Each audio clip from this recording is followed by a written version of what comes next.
तो मनुष्य, देवता भी जब चक्कर में पड़ जाते थे, कोई निर्णय तक नहीं पहुंच पाते थे, तब देव अधिदेव महादेव को याद करते थे कि शंकर हमें निर्णय तक पहुंचाए, हमें निर्णय तक पहुंचाए। एक लोटा पानी, एक बेलपत्र, एक पुष्प, एक चावल का दाना व्यक्ति के निर्णय को बदल देता है महाराज। उसका क्या भाव था, वो क्या, उसकी किस्मत में कितना दुख लिखा हुआ था, उस दुख को केवल उसका एक लोटा पानी उसको सुख की ओर ले जाता है। एक लोटा जल।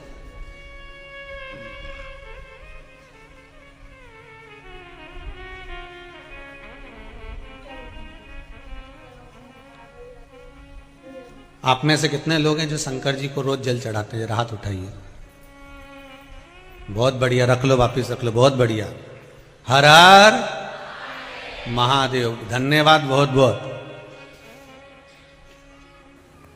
और आप तो चढ़ाओ, साथ में अपनी अड़ोसन, पड़ोसन और पीछे वाली धड़ोसन, इनको भी कहो कि एक लोटा पानी शिव को चढ़ाने में कुछ घटता नहीं है। 3 दोष मिट जाते हैं। पहला वास्तु, दूसरा पितृ, तीसरा कालसर्प दोष। ये 3 दोष शंकर जी पर एक लोटा पानी चढ़ाने से मिट जाते हैं। पानी मंदिर का नहीं, पानी अपने घर का लेकर जाओ। मंदिर का अगर पानी लिया है 1 लोटा, तो 1 रुपया दान पेटी में चढ़ाओ, 2 रुपया चढ़ाओ। पर अगर मंदिर का लोटा ले रहे हो, मंदिर का पानी ले रहे हो, मंदिर की बाल्टी ले रहे हो, तो हमें फ्री में पानी नहीं चढ़ाना, हमें 1 रुपया 2 रुपया दान पेटी में डालना है, ब्राह्मण देवता के हाथ में देना है। गुरुजी हमने आपकी बाल्टी ली, गुरुजी हमने ये लोटा लिया, गुरुजी हमने पानी लिया, ये ब्राह्मण देवता, ये आपका बाल्टी का, पानी का, लाइट का जो खर्चा हुआ होगा पानी भरने में, ये उसका, ये आपने जो परिश्रम करा बाल्टी भर कर रखी गुरुदेव, ये उसका। आप ब्राह्मण देवता को 2 रुपया 5 रुपया जो भी है, 1 रुपया 2 रुपया जो दान पेटी में है, अगर मंदिर का पानी प्रयोग में ले रहे हो तो आप पहले दो, उसके बाद प्रयोग में। पेड़ के नीचे बना दिया, पीपल के नीचे तो कम्प्लेचर, और राम ने बना दिया तो रामेश्वर। मात्र एक बेलपत्र और एक दुर्वा। दुर्वा जानते हो ना? दूब बोलते हो कि दुर्वा बोलते हो? हाँ, दुर्वा बोलते ना, हरा कलर की। एक दुर्वा और एक बेलपत्र। प्रयास करना जिंदगी में एक बार, जिन बेटा बेटी का मंगल विवाह नहीं हुआ हो और जिसको लगता है कि भगवान शादी हो तो ऐसी जगह हो जहाँ हमारा आदर हो, सम्मान हो, सत्कार हो, जहाँ लोग हमारा आदर करें, सम्मान करें, सत्कार करें, ऐसी जगह विवाह हो जहाँ आदर सम्मान मिले। एक दुर्वा, एक बेलपत्र, नंदीश्वर का स्पर्श कराकर, नंदी का स्पर्श कराकर, जलाधारी का स्पर्श कराकर शिवलिंग के ऊपर समर्पित कर देता है, उसको जो वर प्राप्त होता है और घर प्राप्त होता है वो अच्छा ही प्राप्त होता है। अदालत तक नहीं जाना पड़ता, तलाक तक बात नहीं पहुंचती और उसके घर में सुख और समृद्धि रहती। क्या क्या चढ़ाना है? जम के बोलो जरा। एक दुर्वा और एक बेलपत्र। बहुत आप लोगों के स्मरण में है कि नहीं हमको नहीं मालूम, पर 2 माता ऐसी है, 2 जगत जननी ऐसी है कि दुनिया का कोई भी व्यक्ति कितना भी टोना कर दे, चाहे दुनिया का कोई भी व्यक्ति कितनी भी विद्या कर दे, चाहे दुनिया का कोई भी तांत्रिक, कोई विद्या करने वाला तुम्हारे ऊपर कितनी भी विद्या कर दे, 2 देवी ऐसी है जो उस टोना को, उस विद्या को पलट देती है। और ये हम नहीं कर रहे, देवी भागवत है।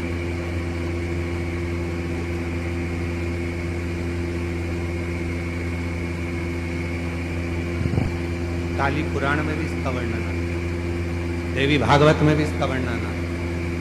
दो देवी ऐसी हैं जो कोई अपने ऊपर अगर विद्या कर रहा है और वो दो देवी का स्मरण कर लिया जाए, उन दो देवी का नाम लेकर मात्र शंकर के शिवलिंग के सामने जो अशोक सुंदरी वाली जगह होती है, वहां पर अगर इन दो देवियों का नाम लेकर अगर जल चढ़ा दिया जाए तो किसी ने अगर विद्या करी भी होती है तो पलट जाती है। कोई कितना भी बड़ा तुम्हारे लिए तंत्र मंत्र कर रहा हो, वो तुरंत पलट जाता है, एक क्षण नहीं लगता और उनका नाम लेने से पलट जाता है।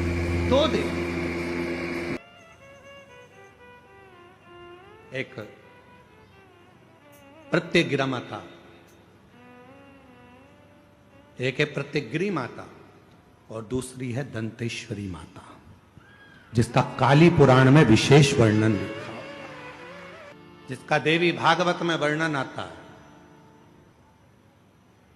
और महाराज प्रत्यग्री माता का वर्णन स्वयं यहां तक, प्रत्यग्रा माता का वर्णन यहां तक अथर्व वेद में भी प्रत्यग्री माता का वर्णन और दंतेश्वरी माता का स्मरण यहां तक अथर्व वेद में भी वर्णित किया गया प्रत्यग्री माता का। काली पुराण में तो है, देवी भागवत में भी है। ये जो दो देवियां हैं, एक प्रत्यग्री माता और दूसरी, जम के बोलो, दंतेश्वरी माता। ये दो माता ऐसी हैं, अगर भगवान शंकर का ये शिवलिंग है, ये जलाधारी है, माता पार्वती जी का हस्तकमल, और यहां सामने एक मोटी सी लाइन होती है अशोक सुंदरी का स्थान, इधर गणेश जी, इधर कार्तिकेय जी।